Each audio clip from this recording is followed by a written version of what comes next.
Well, we have someone who is not sympathizing with Soludo or Abga, who rather wants to kick them out. Of course, in the person of Mr. Kingsley Ejikeme, okay, and of course, he's a member of the APC, All Progressives Congress. He's in the building to tell us why he wants to kick Soludo out of Agboka. Good morning, sir. Good morning, Mr. Afam. Thank you very much for having me. Thank you very much. Yes. How are you getting ready? Of course, November 8th is almost here, and it's a tax that must be done. So we're ensuring that everything is done. What tax must be done? To ensure that sanity is restored at the government house, and all this disorder, like what's happening in government house is like almost like children in a kindergarten. So we need someone that has capacity to sit there and restore sanity back to the whole system. That's the tax that must be done. Are you saying that Soludo doesn't know what he's doing with this? It's quite obvious. It's obvious. It's public knowledge. Yes, it's public. It's everywhere. The whole world knows about it. You know what I'm talking about. So point it out. What is Soludo doing that looks childish to you? Well, it's not really childish in that way. It's like senseless and insensitive too.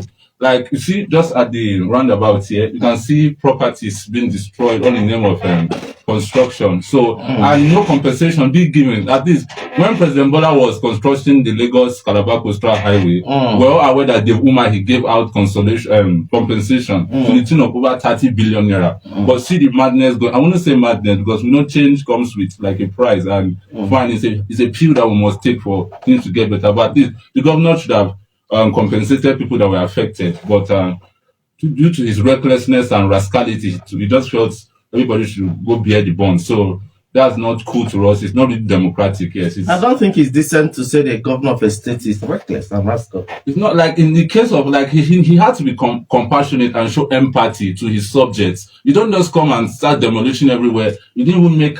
You didn't give an avenue for compensation. I remember that before Bola released those funds for compensation, people were made to come and, of course, file to be sure that your structures were, adequately certified and documented.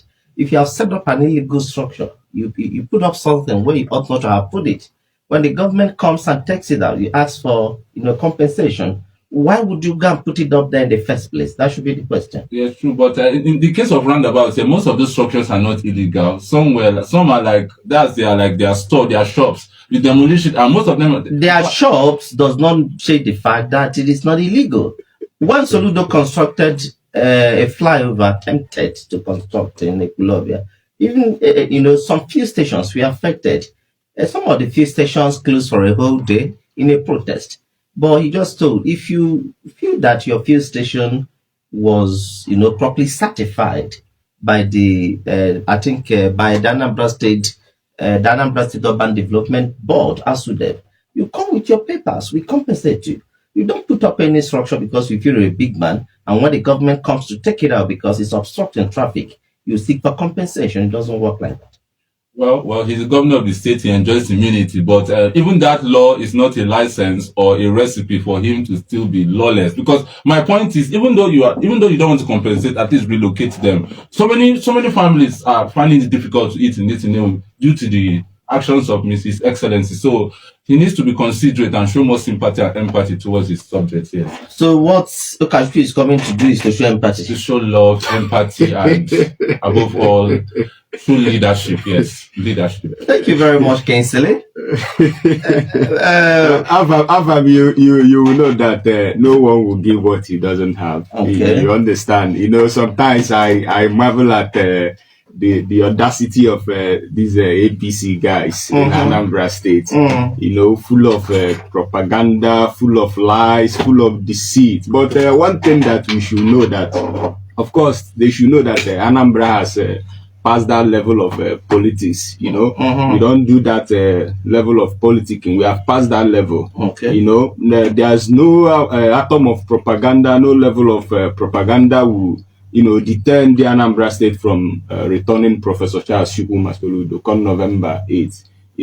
What he's talked about demolitions without compensations and stuff like that. You ask him a very pertinent question, which maybe he doesn't understand the modus of operandi of how some of these things are done.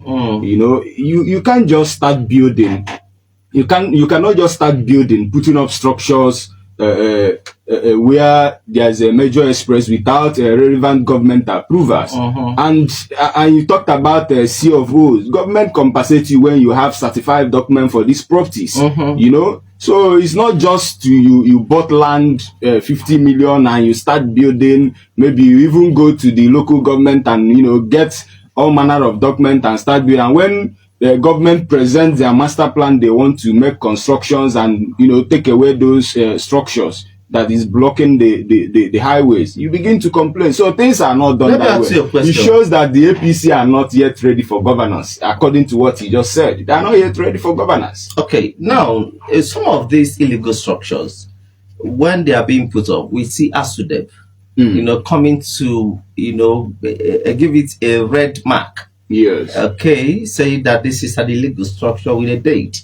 But sometimes the red mark will still be on the structure when the construction is still ongoing. So the question is, they are coming from the local government. So the local government is supposed to supervise to make sure these illegal structures are not built in the first place. That is why you see them coming to mark danger there, or maybe, you know, a sign of a disapproval.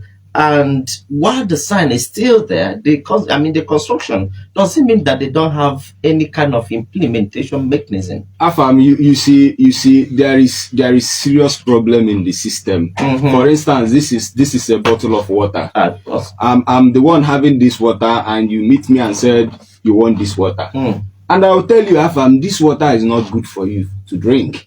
You insist that you want to drink the water. Of course, I'll have no other option than to leave the water for you to take. And then you're not a good friend. You understand? Hold on. You understand? You're not a good friend. Sometimes, like he talked about sympathy, being, you know, being compassionate and stuff like that. That is what the APC are coming to bring to the system. You understand? So when some of those structures, maybe the field workers who go on inspection will see those things and stuff like that, and, you know, mark the building for demolition, and definitely they will want that sympathy. They want to be, you know, compassionate. The question is, there are levels of why are they still allowing people to go on with the construction? Yes.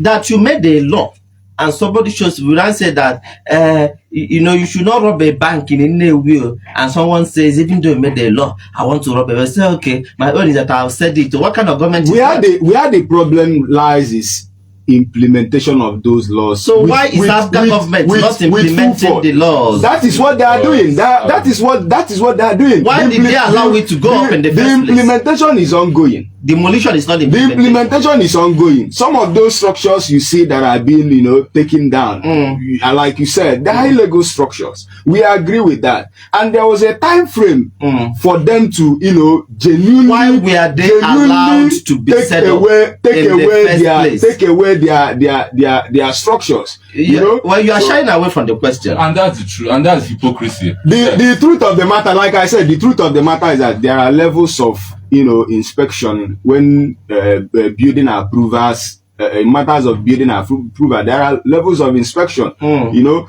before you do anything, you go for approval. They will give you approval in the first stage and ask you, okay, I go and do this one, then come back to this. And people are violating it. And people are violating. Maybe before the next approval comes, the man in charge over there might have been relocated to another a local government or stuff like that. Then the person who might come up before he now realize that maybe there's a structure going on in for